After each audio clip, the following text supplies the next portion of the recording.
proud to be here today to have him with us. He's going to bring a great word, as he always does. My father is in ministry right now, leading lives and souls, and I really take my hat off for him to do that, because it takes a lot of discipline, being humble, things of that nature. And my father was initiated in 1979 in the Bloody Tossima Chapter, Pine Bluff, Arkansas.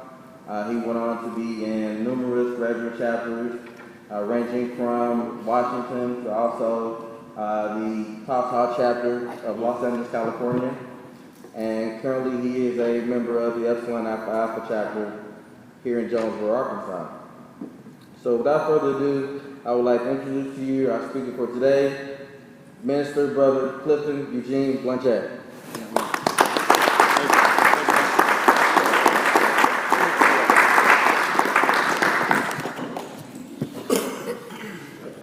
After that wonderful introduction, it's not a whole lot else to be said. It is really a truly an honor to be here today. I want to thank my son for all the things that he's done. Every time I look at a license plate, I think about him that says Omega Psi Phi on it. I know how diligently he worked very hard with other brothers in this chapter to make that happen. And as I look at a lot of the things as an Omega man, we all have, some of us have sons. But one of the greatest things you can have is a son that emulates you. And that is the greatest accomplishment you can have as a father. So those of you, those young men that you are father and parenting, lead by example. Because it is up to you to set the example. And if you set the right example, you don't have to worry about what your son will grow up to be. It will be evident in the way that you lead and the way you conduct yourself. So, without any further ado, I want to talk to you briefly about a topic about our International Achievement Week. This is an event that I've attended out of the 30-some-odd years I've been in the fraternity. I've attended pretty much no matter what part of the world, be it overseas or in the United States. I've attended some type of fellowship with brothers, no matter where I was. And I will tell you, brothers, now that as you leave campus or you leave the chapter or travel abroad, always keep Omega in your heart. And you'll find a chapter, no matter where you are. I remember when we reached our 100th anniversary, I happened to be in New Orleans, and I celebrated with the brothers in New Orleans at the time. So, matter of fact, at the time, our past DR wasn't the DR at the time, and he and I broke bread together and hung out. Brother Porquette, we hung out in New Orleans for the 100, because I happened to be in New Orleans at that time.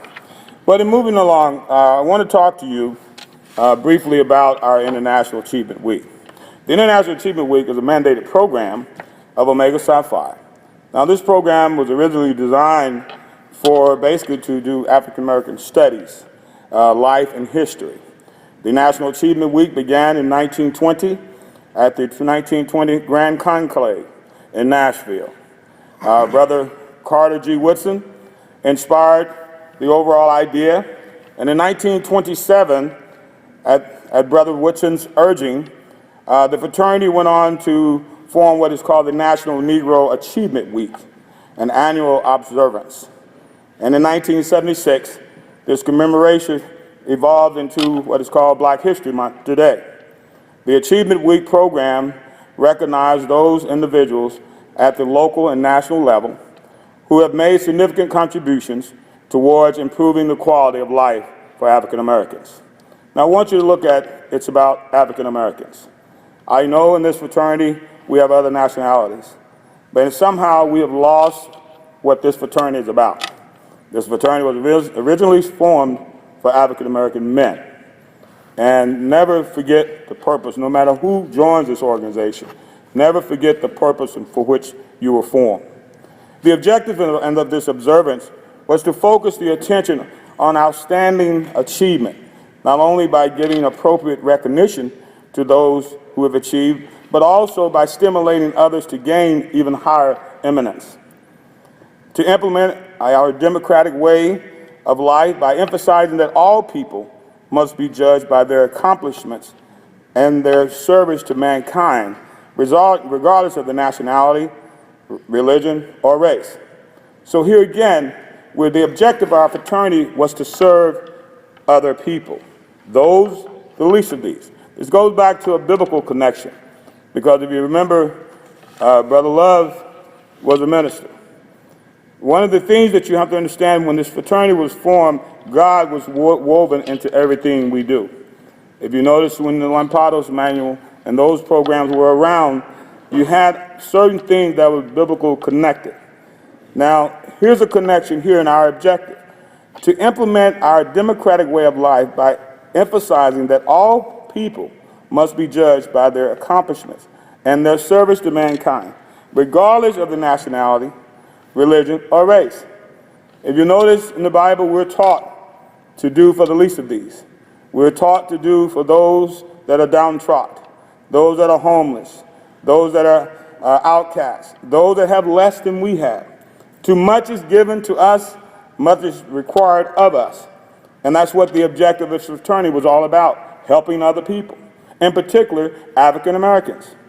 To raise the prestige of Omega by providing a worthwhile project to which our chapter may direct its energy.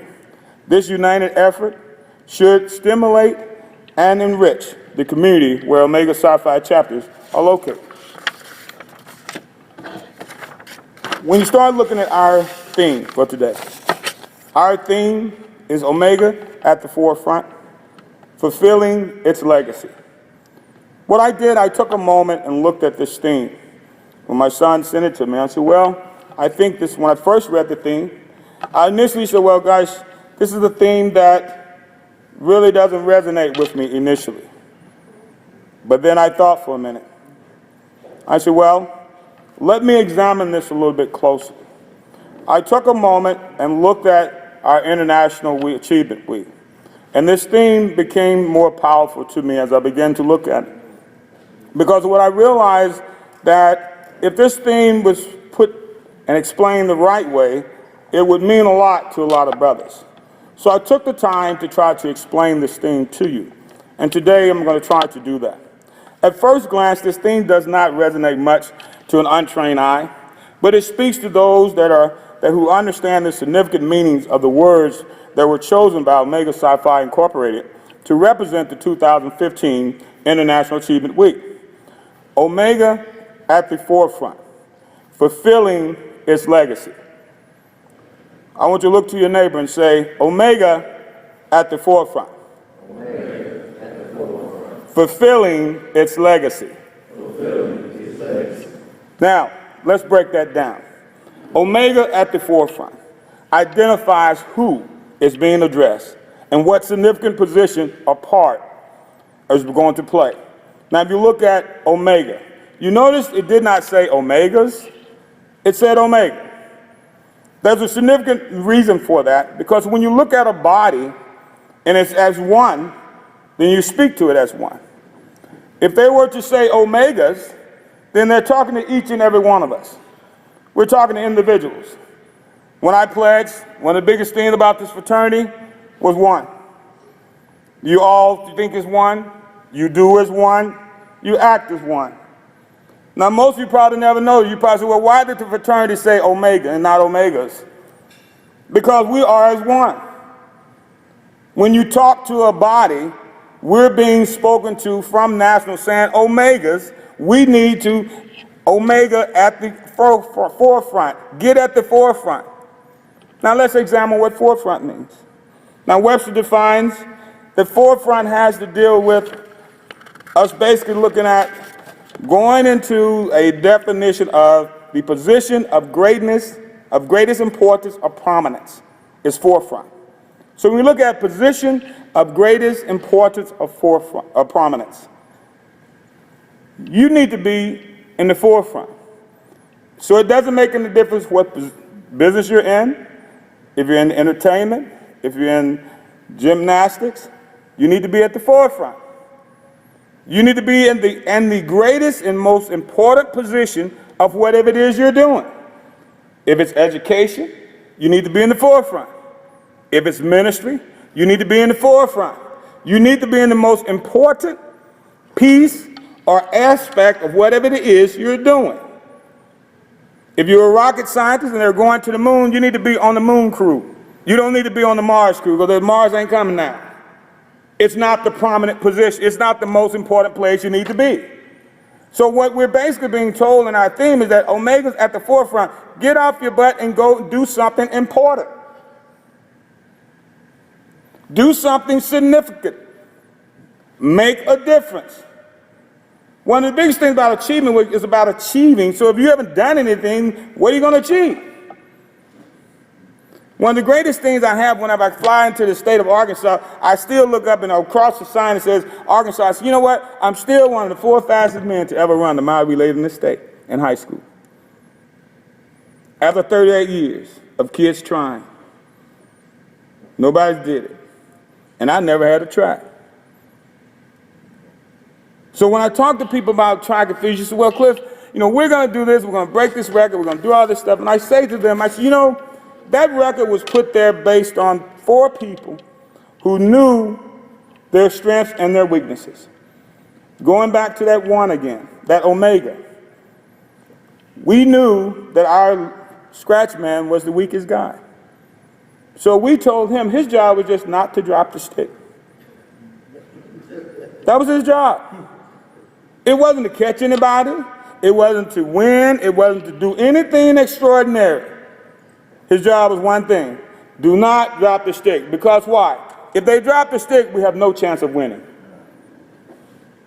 But if you hold on to that stick and get it to me, then we got a chance. I actually recruited a guy, Terry Brown. He's passed away now. But Terry was very afraid, and we were running in the meet of champs. Now, if you understand, those who ran track, if you run in the meet of champions, you got the 8 best in the state of Arkansas. So when you look at the 8 best and you get the stick and you're in last place after the first leg, what are your chances of winning? Slimmer to none. Because you got 3 people that are already out front and 7 other guys already ahead of you. But that night, we came from behind. And we won and set a record that still stands today. And the 2 fastest time ever posted, and everybody know what it takes to run a mile relay. The 2 fastest times ever posted was that night. No one's never ran closer to that time since. Denisha and I was at a track meet a year or so ago when Kellen was running, and he saw some guys running 120-something, 320-something.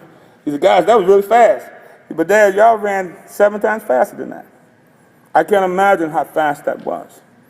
So when you talk about greatness as Omega men, you're going to go through life to create greatness. The National is basically trying to tell us, get into position of importance. If you're doing whatever you're doing, do it from importance. Now let's move to the next thing. Fulfilling its legacy. Fulfilling a legacy, Webster primarily defines that fulfilling means to carry out, finish something. Get it to have it done. It satisfied the requirements.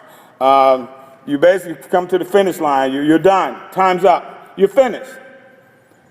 Fulfilling its legacy. It is a verb that primarily shows possession. It's. Because what follows it is the object what it is showing possession of. And what follows it is what? Legacy. We need to preserve our legacy. We need to own our legacy. We need to know our legacy. In order to address your legacy, you need to understand where you come from. That brings up another point. When we look at us as African Americans, and we look at our economic base, and look at our children, and we look at the schools, our legacy as Omega men is our 4 cardinal principles. That's the legacy the brothers are talking about. We need to make sure that we fulfill our legacy. We need to be men. We need to exercise scholarship. We need to persevere when things are difficult. And we need to uplift one another. Now, I'll give you an example. My son was telling you, ironic he brought that up, but I was thinking while I was driving here, I live the 4 cardinal principles every day. I just lived them to get here. And let me give you an example. I was going to tell you this, I was looking for a story to tell, but God gave me the story anyway. And that story came down to this. I got ready to leave his apartment, and there was a river outside. He had already left. I had my suit on, what I have on now. I ran outside, it was raining so hard, and I thought for a minute, I said, well, if I cross into this river, my shoes will be soaking wet. And I'll be standing up there trying to talk to these people about securing their legacy and fulfilling the legacy and being all they can be in soggy shoes. So then I said, well, let me go back and take my shoes off and put on my boots. But then I said, well, when I drive home, I'll be driving home in wet boots. But I'd gone to Walmart earlier today, and I bought some shower shoes. So I said, well, it's not that cold. So let me go and take my dress shoes off in the house, get me a towel, dry off, roll up my socks and put on my shower shoes and cross this river and get in my car. So that's how I got in my car. I rolled my shoes up, put on my shower shoes, walked through the water and got in the car and dried my feet off and put my shoes on. But I went back and I was thinking, I said, you know, I applied manhood. I applied scholarship because I knew the conditions of the situation. I applied perseverance. I waited and thought and figured it out, and versus getting upset about it and not showing up at all, or let the devil interrupt the whole process, because the devil's busy all the time. And I provided uplift because I'm sitting here talking to you about something that's going to make a difference in your life, hopefully. That's what we do as Omega men. And what you do every day, ask yourself, have I done the 4 cardinal principles today? Have I uplifted somebody? The 4 cardinal principles don't have to happen all at once, but have I touched on these 4 principles every day? And if you do that every day, then it won't be that hard for you to turn around and fulfill the legacy that's been set forth. One of the things I'm sure a lot of brothers probably thought about, that our fraternity was founded on a night like tonight. It was a rainy night. The weather wasn't as great. But we came together. And that was my inspiration. As I looked at that river, I said, well, you know, I'm sure Brother Love, Brother Jess, Brother Coleman would have wanted to make sure that I would have gotten there. So I'm going to get on and go, because those brothers got up and go. They could have stayed at home that night. If they had stayed at home that night, then we would not have had this illustrious fraternity that we enjoy today, if they had stayed at home that night. So we need to understand that it is the perseverance and the effort of others, it is the legacy that we're trying to fulfill. But as we look at young men walking around with their pants sagging, that's affecting the manhood. We need to say something. At homecoming this week, I normally don't see too many Omegas sagging, and I try to address anyone that I do. But there was a brother this weekend that had spikes coming out his face all kinds of directions and sagging. He was traveling from somewhere else. I don't know. I asked, because I brought it up in the frat meeting, because those that know me, I'm going to say what I have to say. So I told him, I said, you know, that's not of Omega. You don't represent me, and you're wearing my colors, so you're representing me, but you're not looking anything like what you're supposed to be looking like as an Omega man. Now, the other issue is record. We can't be men putting hands on brothers. That's got to stop from this day forward, because someone's going to get hurt. Someone's going to get killed, because the climate is right for that right now. And it's right for either or, for stopping or somebody getting hurt, seriously. Now, I talked to the brothers down in Pine Bluff about the same subject that I'm talking to you about now. And it's mostly primarily with the younger brothers. We don't have that problem in the older brothers. But young brothers, that's not part of the fraternity. It is the cancer that's eating us up. Now, that's how I describe it to them. That's how I'm describing it to you. It's a cancer that we need to eradicate from our fraternity. Because if we don't, Omegas cannot be in the forefront, wrestling with one another. We can't be in the forefront with our pants down to our knees. We can't be in the forefront with no objective once we graduate. One of the biggest trends I'm seeing now is brothers graduating with no real objective. They're just out of school, hanging out, Where are you going? What are you going to do? Who are you going to go work for? You're going to build a business. What are you going to do? Brothers just graduating with no objectives. That tells me that we have lost track of those 4 cardinal principles. Once you lose track of scholarship, then you've lost track of a lot of things. Once you lose track of manhood and scholarship, then all the other ones don't matter. Once you compromise your manhood, and once you don't take care of your scholarship, then you're just a fool existing in the world wearing Omega Psi Phi. And you become a liability to other brothers that do care about this fraternity. So as we move forward, I want us to focus on uplifting one another. Now, the last part of one in closing, and that is, I want us to focus on that legacy and those 4 cardinal principles and keeping them there. Manhood, stress it. Talk to your children, talk to your loved ones, get them to understand that this is something that you're playing into a prison system. Pull up your pants, lead by example, brothers. Live by those 4 cardinal principles. Manhood, put it first. That's why I've listed first, because this fraternity is based on men, not numbers. You may remember members versus men. That's what this fraternity is about, men, not members. So what we're looking for are those 8, not the 80. And we want to focus, if we've run into the 80, try to turn the 80 into the 8, because they're convertible. We can convert brothers to make them more positive brothers. We just got to focus on that. So as we move forward, brothers, let us focus throughout the rest of this year and the next year until we meet again for this occasion on focusing on our #1 mission of this thing, and that is to lift and fulfill our legacy. We need to fulfill the legacy. Look at how you're going to do the legacy. When you leave here today, come up with your roadmap on what am I going to do on a daily basis to be a man, to offer scholarship, to offer perseverance, and to reach down and pull up those that need us the most, the least of these. Thank you.